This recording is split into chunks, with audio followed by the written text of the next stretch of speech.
तरुणसतसवर्णं करुणघोर्णग्निरेखा वलिकलितकपोलो दानदानाभिरामं गिरिशिकाभ्यां लालितं नित्यमुखे सजनवर्णशीलं शीलये विघ्नराजम्।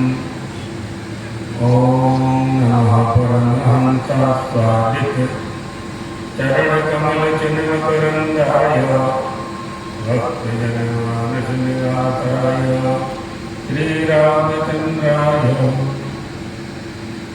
श्रीराम जय राम जय जय राम। श्रीराम जय राम जय जय राम।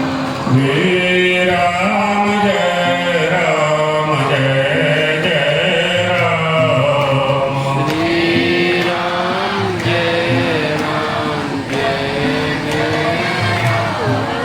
श्रीराम जय राम जय जय राम।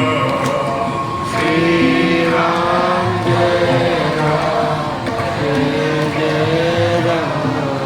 द्वारकाधीश भगवान की, जगदम्बा महारानी की, सिद्धेश्वर भगवान की, पीठद्वयाधीश्वर जगद्गुरु शंकराचार्य सद्गुरुदेव भगवान की। हर हर महादेव।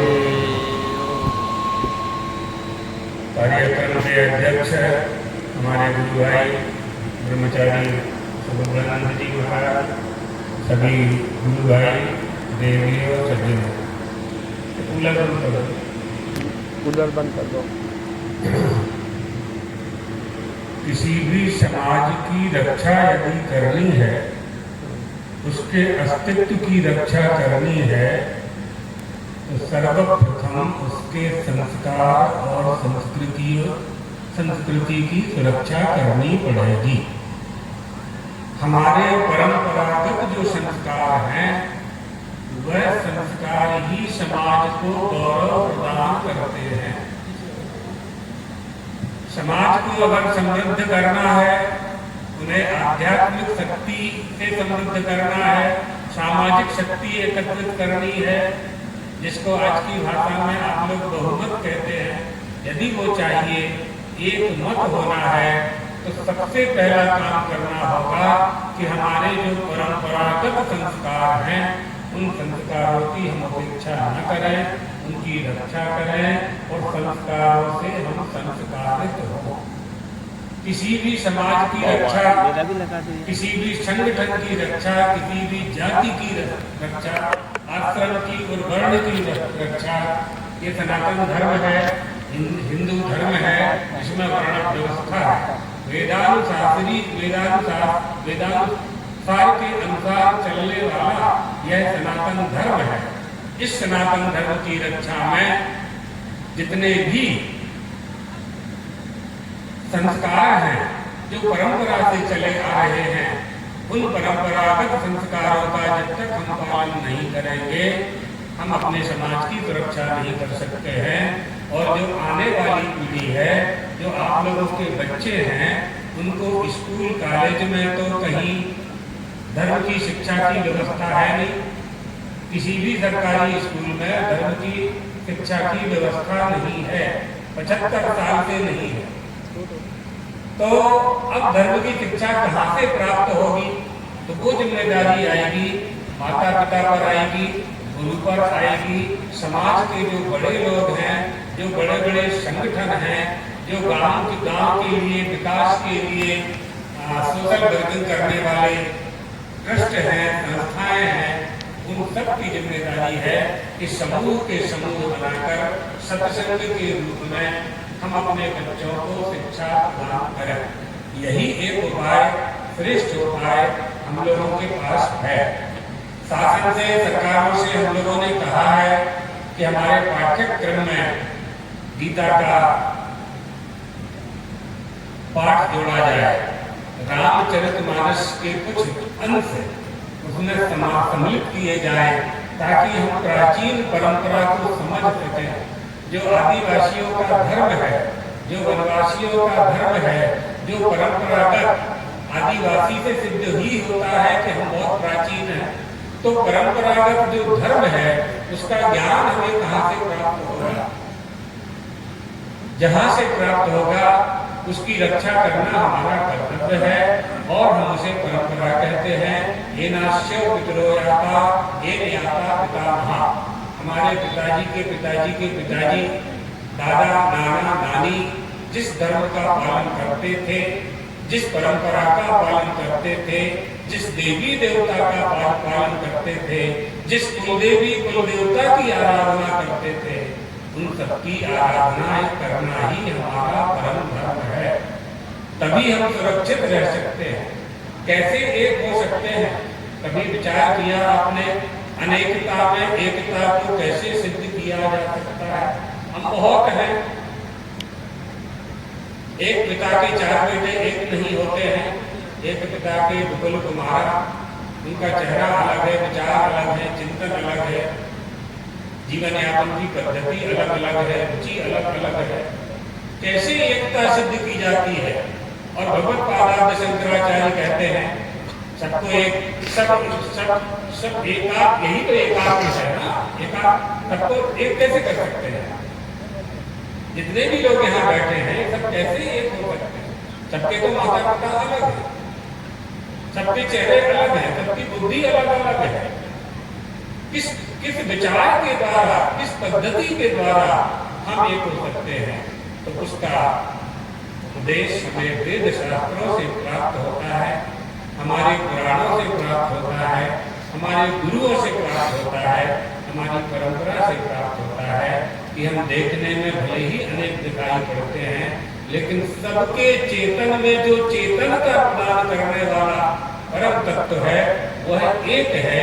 उसके संबंध से, आत्मा के संबंध से, परमात्मा के संबंध से हम सब एक हो सकते हैं।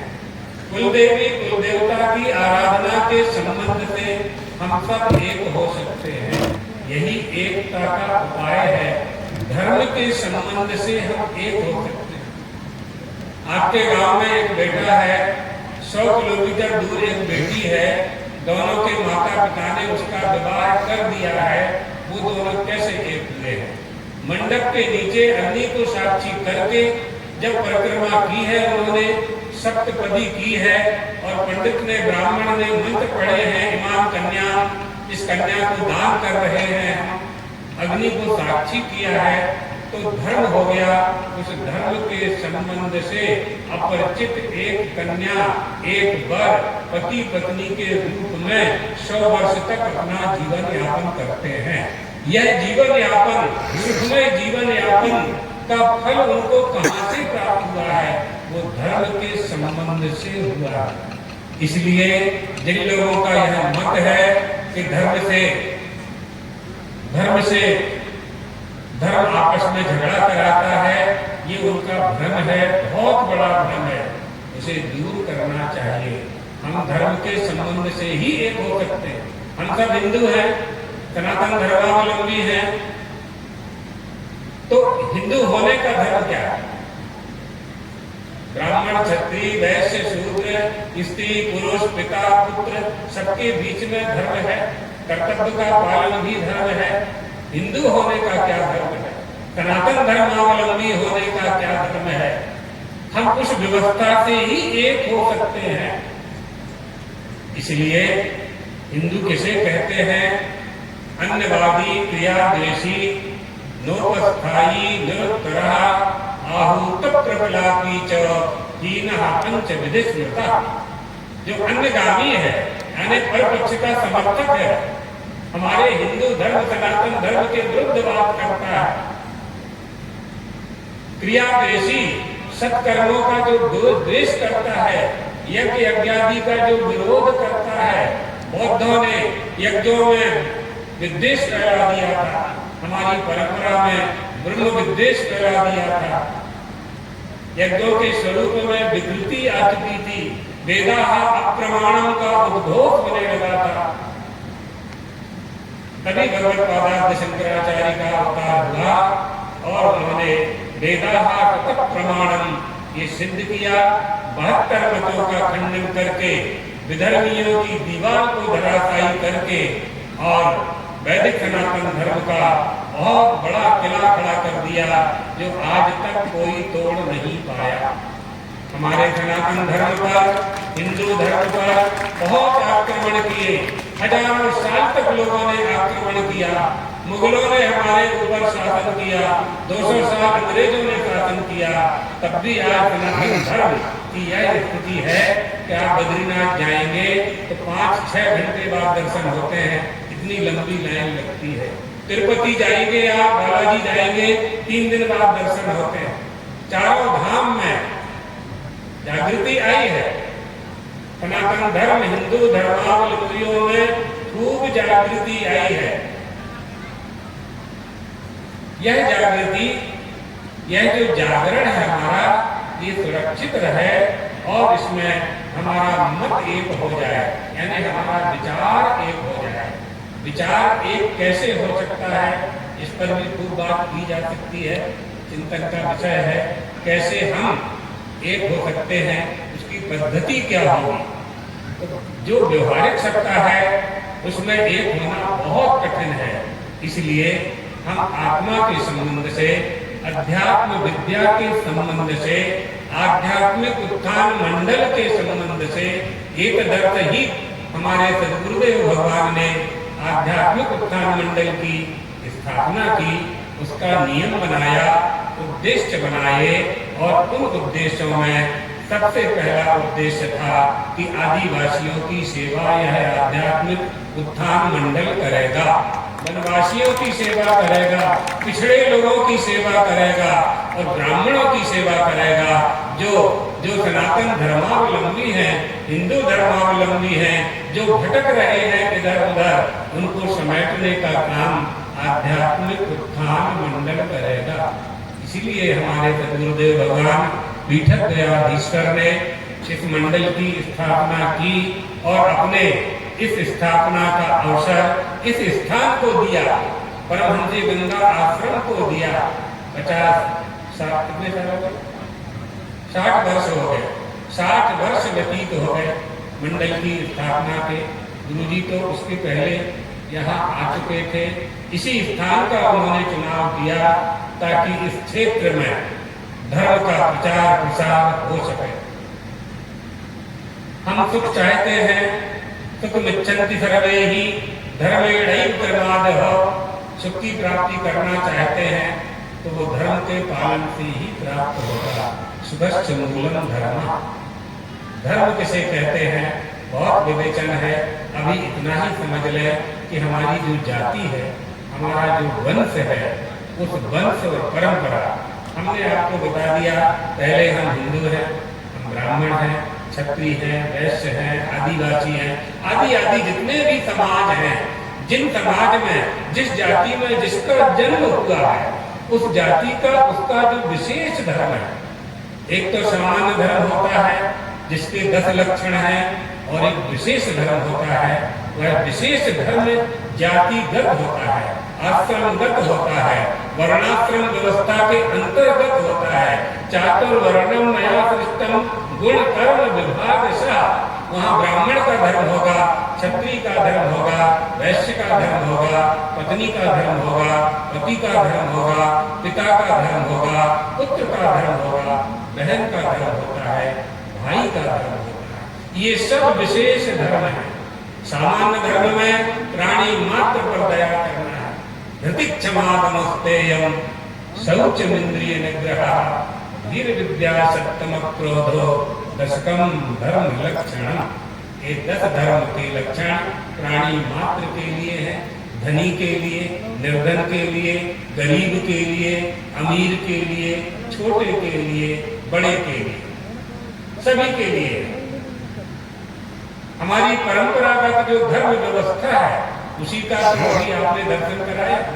आदिवासियों ने जो नृत्य दिखाया, अभी ये जो संगीत और नृत्य का दर्शन आपने किया, ये इनका परंपरागत स्वभाव है और इसी से इनका प्रभाव है। हमारी परंपरा का पालन करना हमें सुख प्रदान करता है। इसलिए हम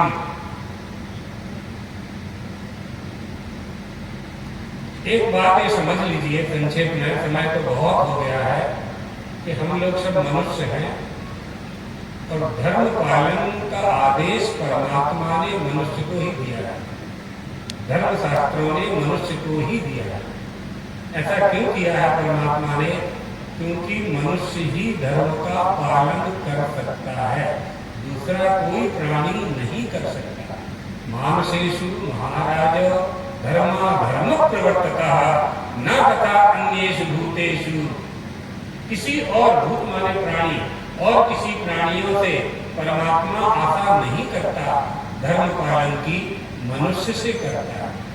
जिस तरह से आपके माता पिता आपके अच्छे काम के कारण प्रसन्न होते हैं, इसी तरह से जो परम पिता है, परमेश्वर है, उसकी जो सृष्टि में हम जन्म लेकर के बढ़े पढ़े हैं, और सौभाग्य की बात यह है कि हमारा जन्म भारत में हुआ है।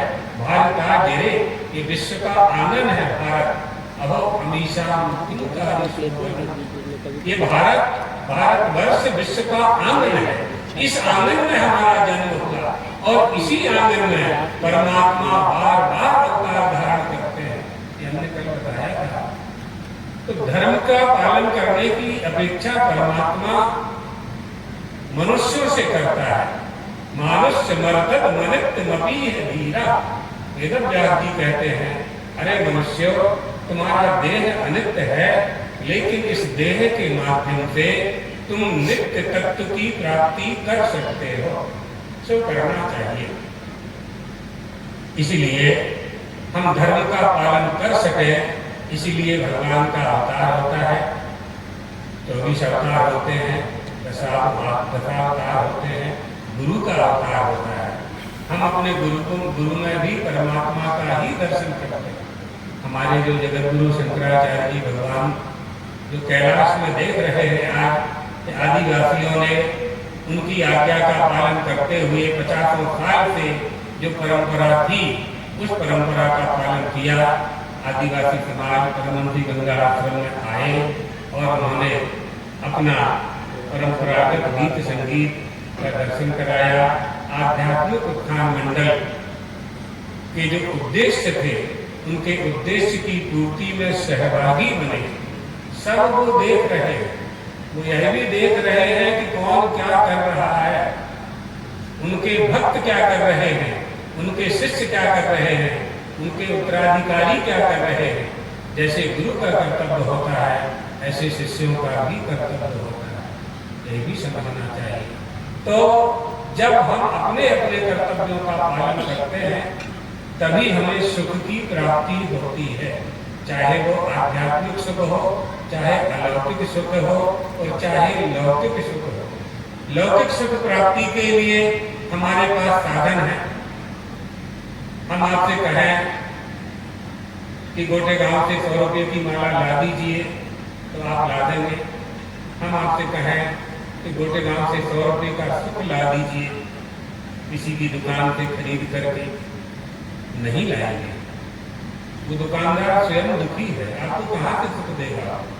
सुख की प्राप्ति अगर कहीं से हो सकती है तो वह धर्म पालन से ही हो सकती है। कहीं बाजार में साधन संसाधन से प्राप्त होने वाली वो वस्तु नहीं है। जैसे आप नमक मिर्ची गुड़ तेल खरीद लेते हैं, इस तरह से सुख को नहीं खरीदा जा सकता। आप 10,000 रुपए का गद्दा खरीद लेंगे, नींद नहीं खरीद सकते हैं। इसलिए सुख को समझना चाहिए कि वास्तविक सुख क्या है। 2 तरह के सुख होते हैं, लौकिक और अलौकिक। लौकिक सुख साधन से प्राप्त होता है, अलौकिक सुख माता पिता की सेवा करने से प्राप्त होता है, बिना साधन के प्राप्त होता है। आप सोचेंगे बिना साधन के सुख कैसे मिलेगा। हम छोटा सा उदाहरण बताते हैं। एक बालक अपनी माँ की सेवा करता, रोज शाम को माता पिता की चरण सेवा करके ही विश्राम करता। उसका मित्र आया और उसने कहा कि मित्र, सिनेमा देखने के लिए चलना। उसने कहा कि मैं तो माता पिता की सेवा कर रहा हूँ। माता पिता की सेवा करने से क्या प्राप्त होगा? सुख प्राप्त होता है। कैसा सुख प्राप्त होता है? अलौकिक सुख प्राप्त होता है। अरे कैसा होता है बताओ तो सही। बोले बता नहीं सकता, वो तो सेवा करने वाला ही जान सकता है कि कैसा सुख प्राप्त होता है। कोई माँ की चरण सेवा करे तो कोई माँ ऐसा नहीं बोलेगी कि बेटा पहले 100 रुपया दे फिर हमारी चरण सेवा कर। कोई माँ नहीं बोलेगी, कोई पिता नहीं बोलेगा ऐसा। अलौकिक सुख धर्म के पालन से ही प्राप्त होगा। माता पिता की सेवा करने वाला जो धर्म है वह अलौकिक सुख प्रदान करेगा, जो धन संपत्ति से प्राप्त नहीं किया जा सकता, जो साधन संसाधन से प्राप्त नहीं किया जा सकता, जो आदान प्रदान से क्रय विक्रय से प्राप्त नहीं किया जा सकता, उसे अलौकिक सुख कहते हैं, जो करने से प्राप्त। उसने कहा कि तुम 10,000 रुपया ले लो और तुमने जो चरण सेवा की है वह सुख तुमको दे दो। तो उसे मित्र ने कहा कि नहीं बेटा, भैया ऐसा नहीं हो सकता है, मैं नहीं दे सकता हूँ, वो सुख दिया ही नहीं जा सकता। तुम्हारी माँ है? बोले हाँ माँ तो है।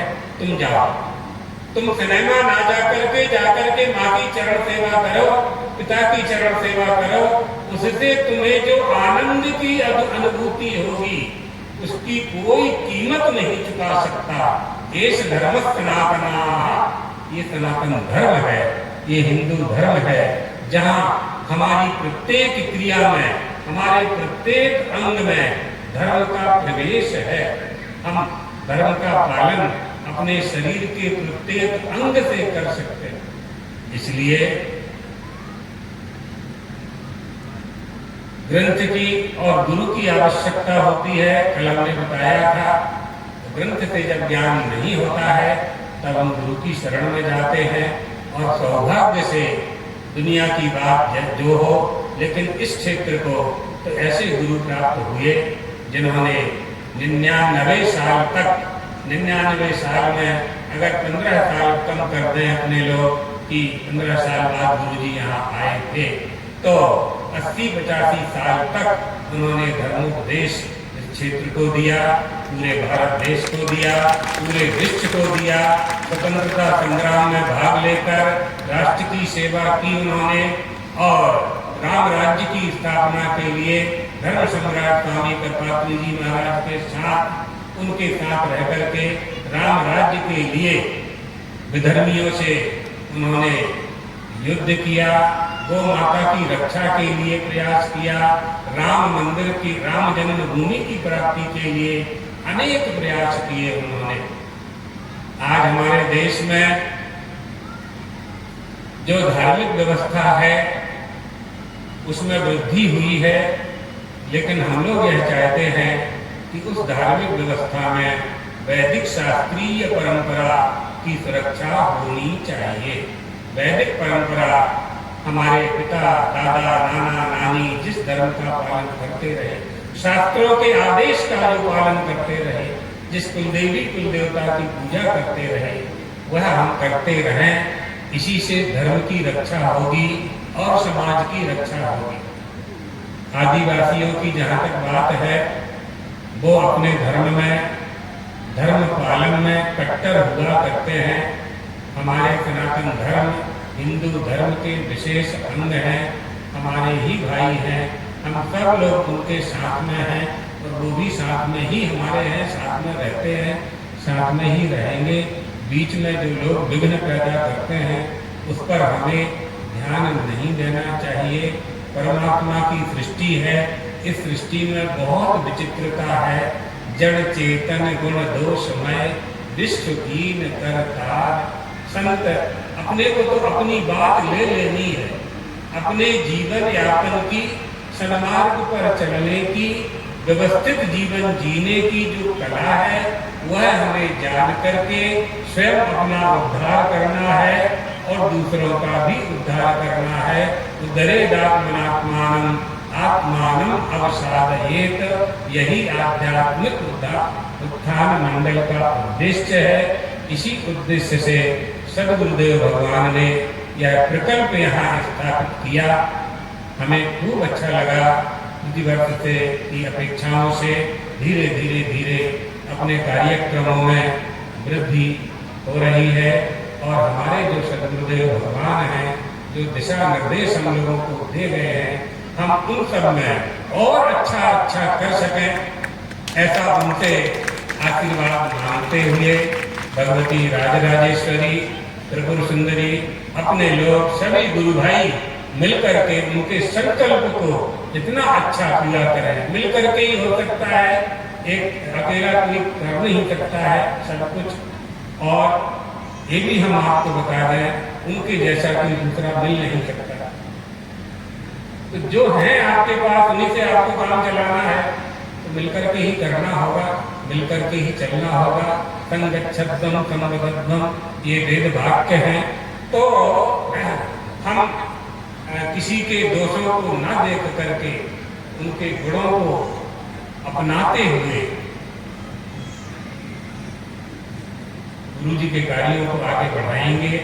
इसी मंगल कामना के साथ भगवान द्वारकाधीश से प्रार्थना करते हुए, जगदम्बा से प्रार्थना करते हुए कि महाराज श्री के सभी भक्तों में वह सद्बुद्धि बैठी है जो वो दे गए, वो जो दे गए हैं।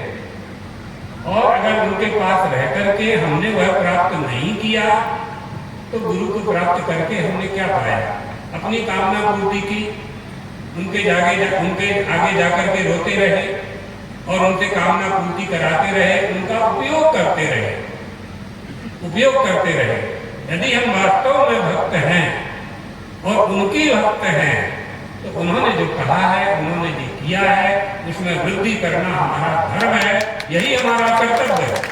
तो करना चाहिए, चाहे कोई हो, ऊपर से लेके नीचे तक कोई भी हो।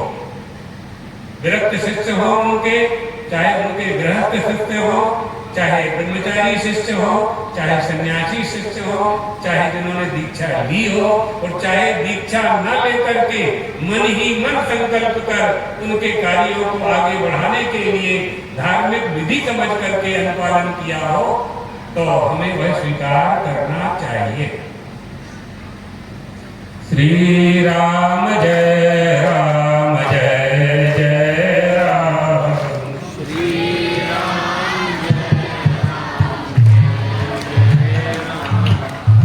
श्री राम जय राम जय जय राम।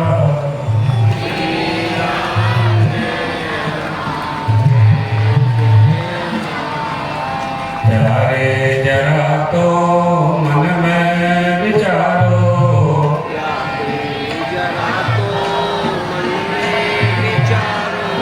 क्या साथ लाए क्या ले चलोगे,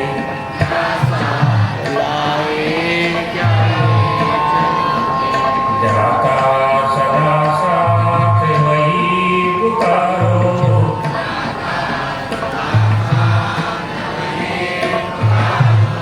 गोविंद नामो परमाधवेति,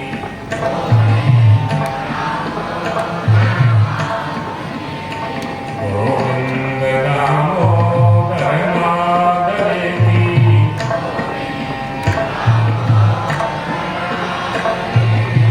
हे कृष्ण हे माधव हे सखेति,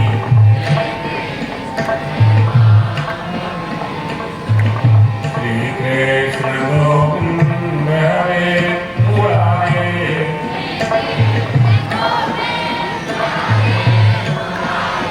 हे नाथ नारायण वासुदेव,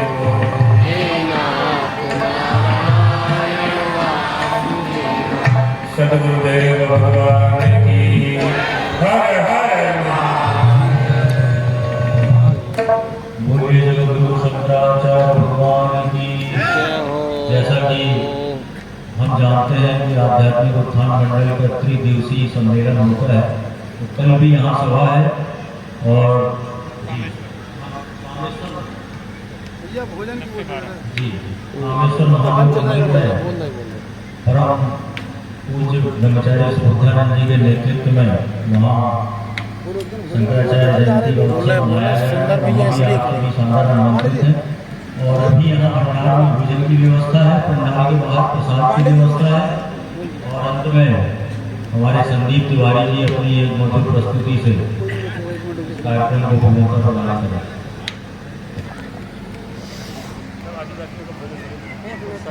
हमारे आदिवासी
द्वारका शारदा पीठाधीश्वर श्री सदानंद जी महाराज की कृपा की कामना करते हुए आप सभी विद्वानों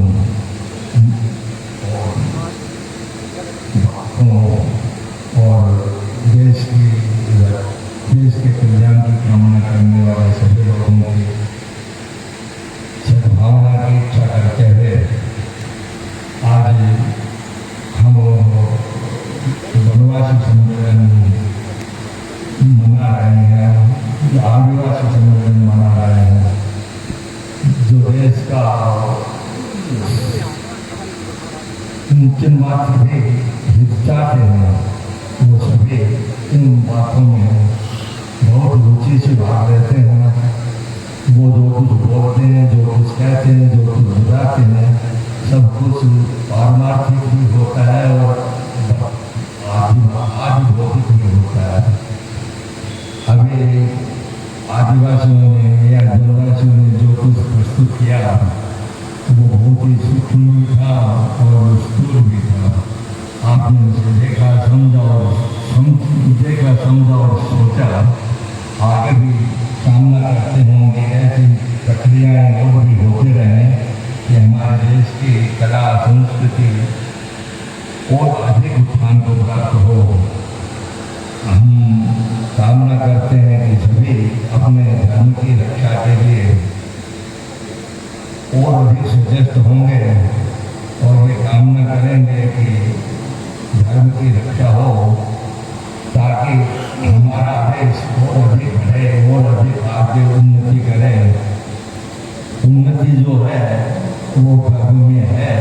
धर्म की रक्षा होगी तो हमारी आदिवासी प्रक्रियाएं भी बढ़ेगी और उन्नति को प्राप्त करेंगी। देश की सभी प्रक्रियाएं आगे बढ़ते रहेगी। भगवान रामचंद्र भगवान जगदम्बा